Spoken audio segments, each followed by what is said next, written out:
Konnichiwa, Nakama. I am your host, Locum23. You're joining me for Choices of Stories You Play, Hero Book 1, Chapter 2, Uninvited Guests. Masked men move through the gala, automatic weapons trained on terrified guests. Ladies and gentlemen, thank you all for attending our little charity drive this evening. So considerate of you to wear your finest jewels tonight makes things easier for us. Oh my god, I can't believe this is happening, Alex. What should we do? We should do as they say, fight back. Well, you've got men with assault weapons. Yeah, your shit you're wearing is not worth your lives. Do as they say. They have the power here. Let's not give them a reason to hurt us. Remain calm, everyone.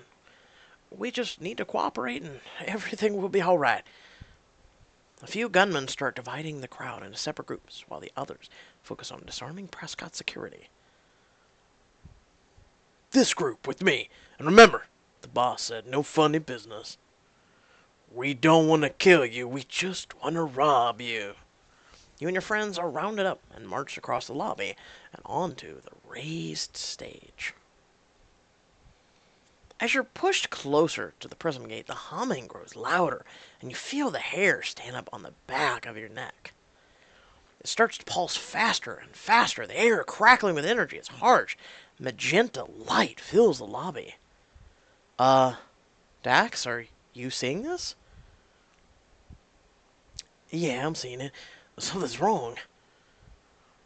The lead gunman notices the two of you talking and whirls on you.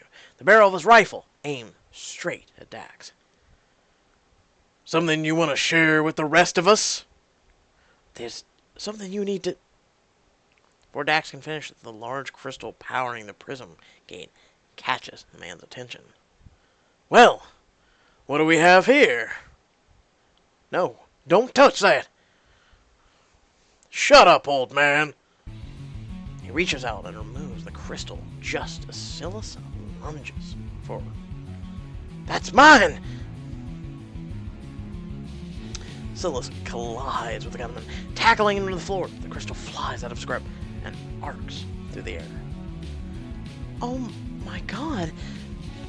It flies right towards you, and you catch it. As your fingers brush the crystal, a sound like a crack of thunder splits the air, and searing light bursts forth from the prism gate. What the hell? I can't see. You're lifted off your feet, suspended in midair above the gala, your heart beating fast in your chest. What's happening to me? Seconds later, the spell breaks and you find yourself back on solid ground, the lobby suddenly filled with fire, smoke, and screams. The crystal falls from your limp fingers and goes spinning across the lobby floor. A second shockwave fractures the lobby's thick support columns, and the crowd starts to run for the doors. Let's get out of here, boss! Not with all the crystal! He scoops the crystal off the floor and sprints for a hole blown in the far wall, rubble raining down around him. You search through the cloud of debris and find your friends struggling to their feet. Alex, we have to get out of here. This whole place is coming down. I know, Then another blast from the prism gate takes out the ceiling. You look up in time to see a massive slab of concrete hurling down on you, Poppy and Dax. Ah! Reacting instinctively, you throw your hands up above you and manage to hold the huge slab of stone up over your shoulders. How am I doing this? Alex, how the hell is this possible? I don't know. You look like you're about to... Throw it! Suddenly everything goes black, and Poppy's voice seems very far off. Soon it's no more than a distant echo, and you feel yourself lose consciousness and slip into oblivion.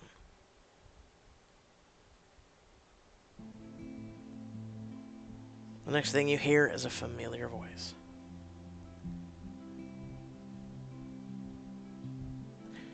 When you came into my life 25 years ago, I promised I would raise you like my own. And I did. I did. Through thick and thin, and braces and prom. And I just can't lose you like this, Alex. There's so many things I never told you. Things you need to know. Come back to me, please. Come back to me. Mom?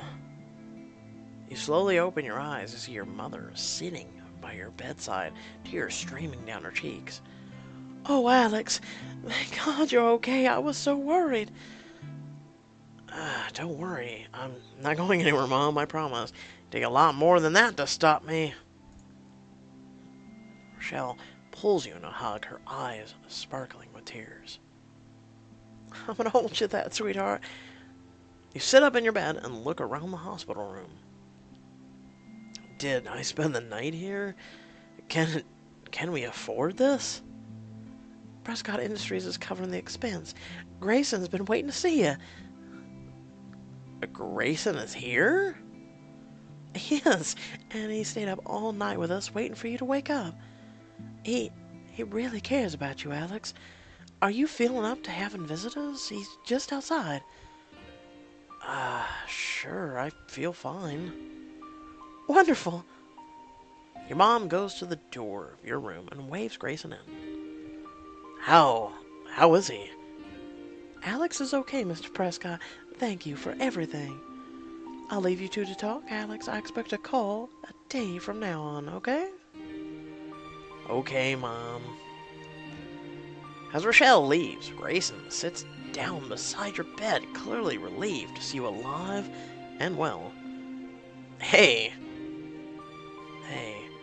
I heard you were pretty worried about me. Did I scare you? Grayson blushes slightly. I was, Alex. I'm sorry. I should have gone back for you. What do you mean? When the ceiling was about to come down, I wanted to go back inside to find you. But my father held me back. I can't help but wonder if I had gotten you in time, would you be lying here in this hospital? Grayson, you did everything you could.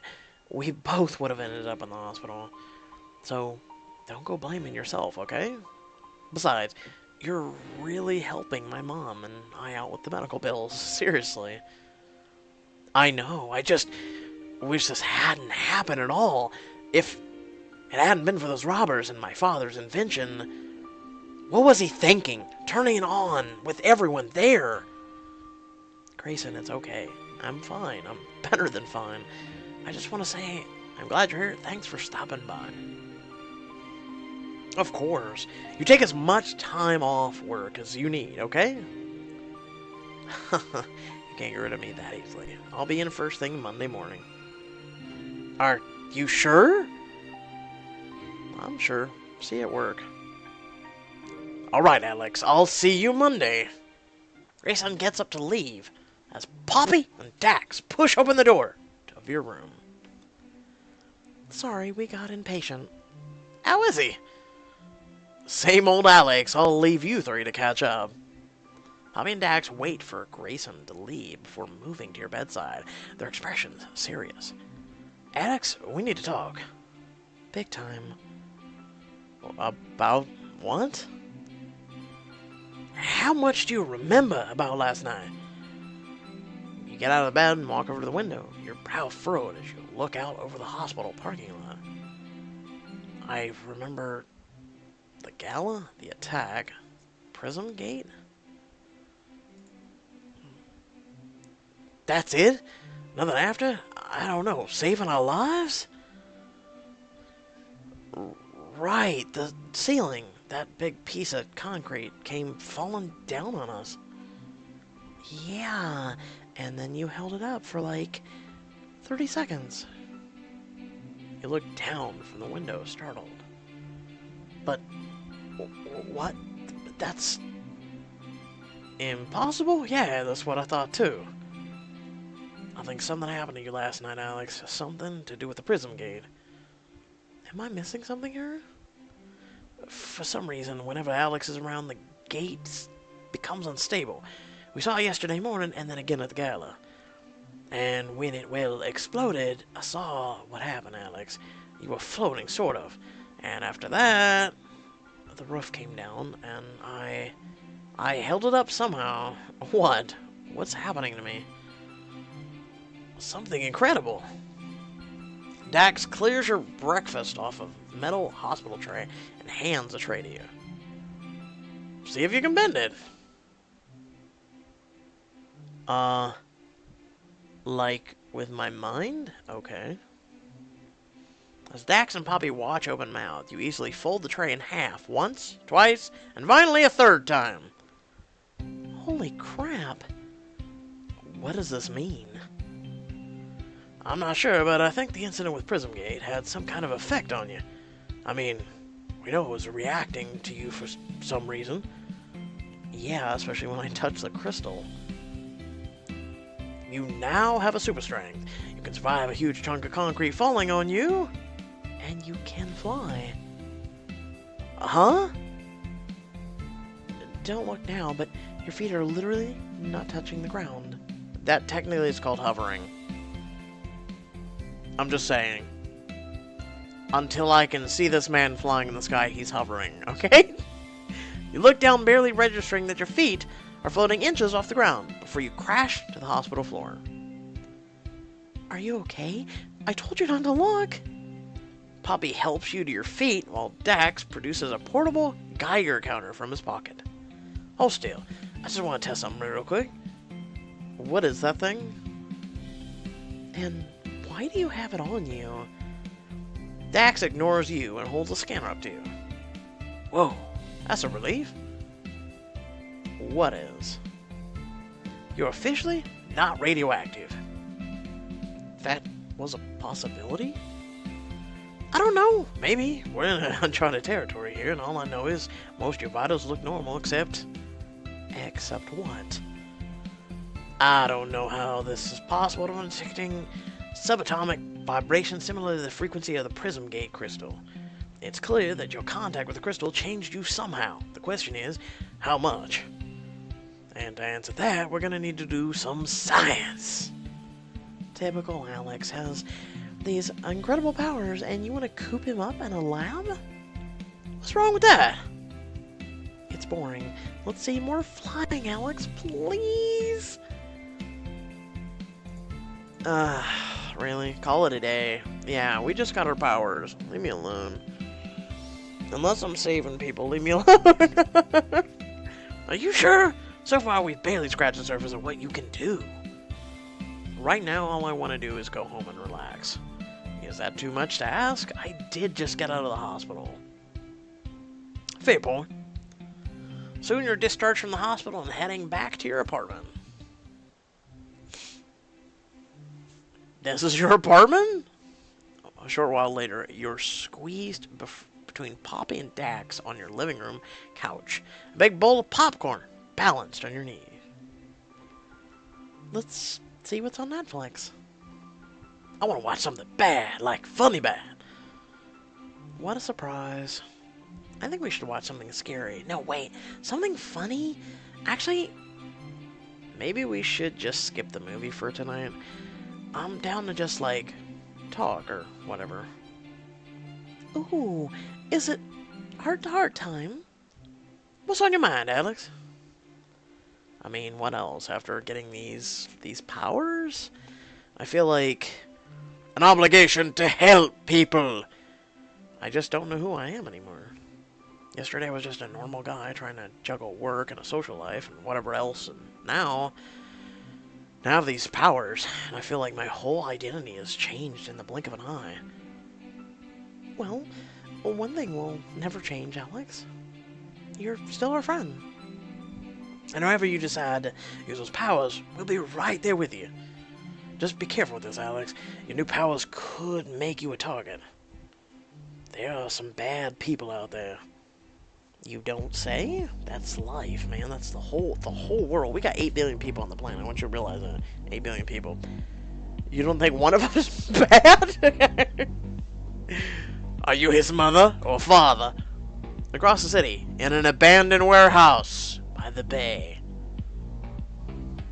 Lead gunman from the gala attack lies bleeding out on a rusted metal table. A crooked piece of rebar jammed between his ribs. Somebody cut me some whiskey! He growls with the pain, the glowing crystal clutched in his gloved hand.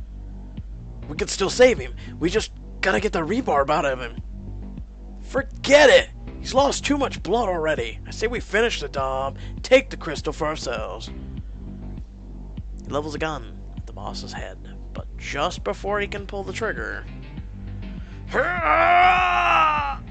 boss lashes out with his fist, knocking the man across the warehouse to crunch lifeless against the far wall.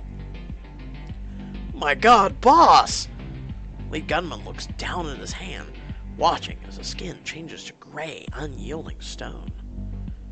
What are you? Strange. It doesn't hurt anymore.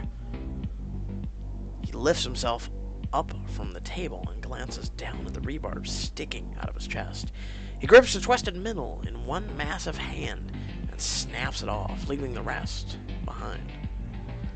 I feel power. You completed chapter 2. Really?